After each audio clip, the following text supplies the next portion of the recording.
Per inside EVs, owning a more powerful electric vehicle could significantly increase your insurance premiums. Data from LexisNexis shows that electric vehicles with over 300 pounds-to-foot of torque tend to be more expensive to insure.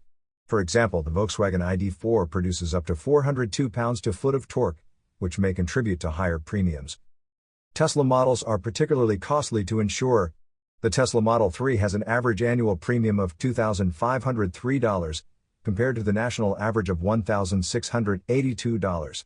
The Tesla Model S is the most expensive, with an average yearly cost of $3,365. Meanwhile, the Porsche Taycan follows closely with a $3,093 premium. Higher repair costs are another factor.